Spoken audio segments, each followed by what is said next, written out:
നമുക്കൊരു easy chicken കറി ഉണ്ടാക്കിയല്ലോ. ഇത് എൻ്റെ തന്നെ റെസിപ്പിയെന്ന് പറയാൻ പറ്റില്ല കേട്ടോ. പല വീഡിയോസ് കണ്ടും പലതൊന്നും അടിച്ചു മാറ്റിയതൊക്കെയാണ്. ഇപ്പോൾ ഇത് എൻ്റെ സ്വന്തം. ഇവിടെ ഞാൻ ഇന്ന് ഒരു 1.5 കിലോ ചിക്കനായിട്ട് എടുത്ത് ഈ ചിക്കനൊക്കെ നന്നായിട്ട് ക്ലീൻ ചെയ്ത് വെച്ചിട്ടുണ്ട്. ഇനി അതിലേക്ക് അല്പം മഞ്ഞൾപ്പൊടിയും പാകത്തിന് ഉപ്പും പിന്നെ കുറച്ച് ജിഞ്ചർ ഗാർലിക് പേസ്റ്റും പിന്നെ നമ്മുടെ ചിക്കൻ മസാലയില്ലേ അതൊരു 2 സ്പൂണും ഒരു ചെറിയ നാരങ്ങ നീരും കൂടെ പിഴിഞ്ഞൊഴിച്ച് നന്നായിട്ട് ഇളക്കി വെക്കണം. കുറച്ച് നേരം അത് റെസ്റ്റിലിരിക്കട്ടെ. നമുക്കിനി മസാല സെറ്റാക്കാൻ നോക്കാം. ചട്ടി ചൂടായി വരുമ്പോൾ എണ്ണയൊക്കെ ഒഴിച്ച് ഞാൻ ഇവിടെ കുറച്ച് എണ്ണയും കേട്ടോ ഉപയോഗിക്കുന്നുള്ളൂ. പിന്നെ പാത്രത്തിൻ്റെ ഭംഗി നോക്കണ്ട കേട്ടോ, ബാച്ചിലേഴ്സ് അല്ലേ ഭായി, ഇങ്ങനെയൊക്കെ ഉണ്ടാവും.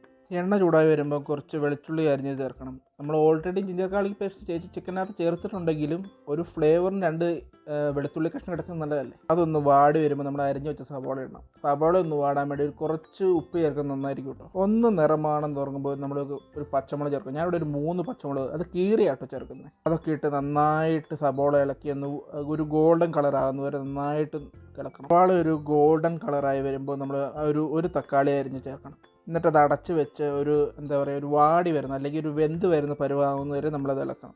തക്കാളിയൊക്കെ നന്നായിട്ട് വെന്ത് കഴിയുമ്പോൾ നമുക്കിനി പൊടികൾ ചേർത്ത് വെക്കാം.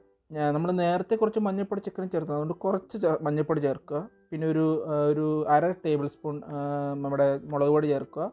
പിന്നെ ഒരു 2 ടേബിൾ സ്പൂൺ മല്ലിപ്പൊടി, പിന്നെ ഒരു 2 ടേബിൾ സ്പൂൺ ചിക്കൻ മസാല മതി. നമ്മൾ അധികം മസാലയൊന്നും ചേർത്താലും ഒരു കുളമാക്കുന്നതിന് വേണ്ടി നമുക്ക് ഉള്ള സാധനം വെച്ച് സെറ്റപ്പ് ആക്കുന്നതല്ലേ നല്ലത്. പൊടിയുടെ പച്ചമണം മാറുന്ന വരെ നന്നായിട്ട് ഇളക്കി കൊടുക്കണം. കരിഞ്ഞു പോകാൻ പാടില്ല കേട്ടോ. തീ അല്പം കുറച്ചൊരു മീഡിയം ഫ്ലെയിമിൽ വെക്കുന്നതായിരിക്കും നല്ലത്. മസാലയൊക്കെ മൂത്ത് കഴിയും നമ്മൾ നേരത്തെ റെസ്റ്റ് വെച്ച ചിക്കനില്ലേ അത് നന്നായിട്ട് ഇട്ടൊന്ന് ഇളക്കി മസാലയും ചിക്കനും നന്നായിട്ട് പിടിക്കുന്നവർ നന്നായിട്ട് ഇളക്കി കൊടുക്കുക. പിന്നെ ഒരു കുറച്ച് വെള്ളം ചേർക്കുക. പിന്നെ കുറച്ച് വെള്ളം ചേർക്കുക പറഞ്ഞാൽ ചിക്കനിൽ നിന്ന് വെള്ളം ഇറങ്ങും. അപ്പോൾ പിന്നെ ഒരുപാട് വെള്ളം ആയി കഴിഞ്ഞാൽ കൊള്ളൂലല്ലോ.